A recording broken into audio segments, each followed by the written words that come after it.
Hi, I'm Nicola Cardino, and I am the program coordinator here at Transplanting Traditions Community Farm. We are a project that's based in Chapel Hill, and we are here at 5 beautiful acres. And on these 5 acres, there are 33 families that are farming. All of the families that are farming here are refugees from Burma.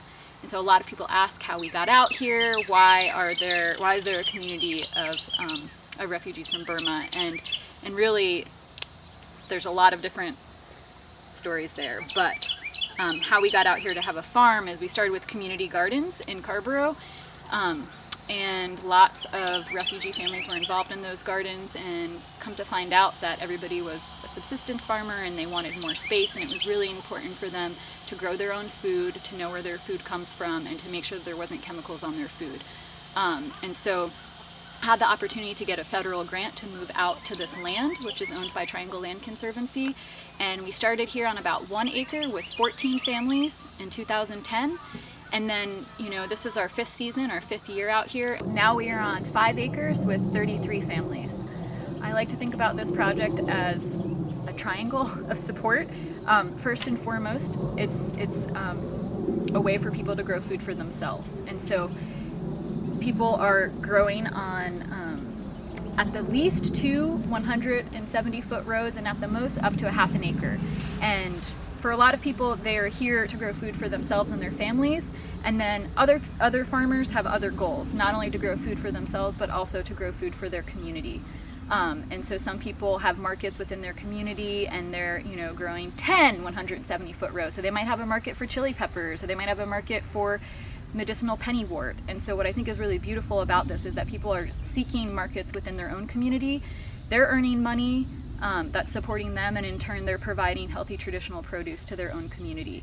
There are other farmers that are involved in the marketing education that we provide, and so we do a lot of workshops and business planning with farmers that are interested in growing their business and marketing to a diversity of customers. And so we set people up with farmers markets if they're interested. We also do a community supported agriculture program, a CSA program, where we serve 80 customers throughout the growing season. And so 7 farmers are involved in that program. So that means they're attending workshops every week about quality, bunch size, growing in succession, growing a variety of things. And one thing that's really different for people is growing in a 4-season climate, because farmers are incredible farmers, but they were growing in a tropical climate. So here in North Carolina, we have 4 seasons. So growing, when it's really cool out, and all the way to the end of the season, basically from the first frost to the last frost.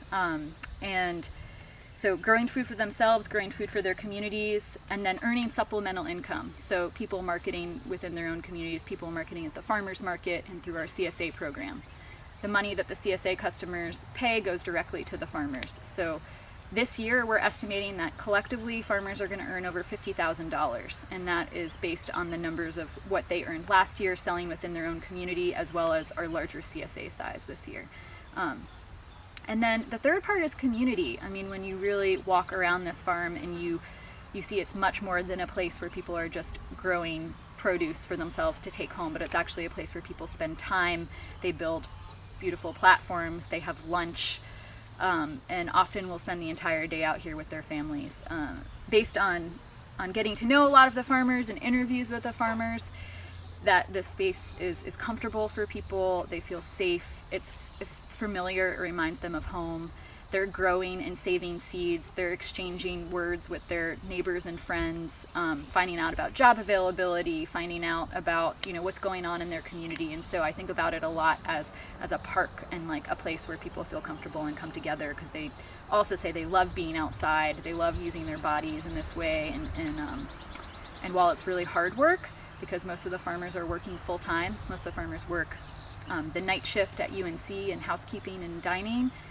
They're still coming to the farm every day, and most of the time working here every day. This morning my truck is filled with vegetables that are going to a local food pantry that provides food for refugee families in need, and this is very exciting. This is a part of a program called Share a Share. So community members have the opportunity to donate money to our organization, and in turn we use that money to buy traditional produce like roselle leaf, pumpkin vine, pennywort, holy basil, water spinach, all of these amazing traditional foods that people are growing here at the farm.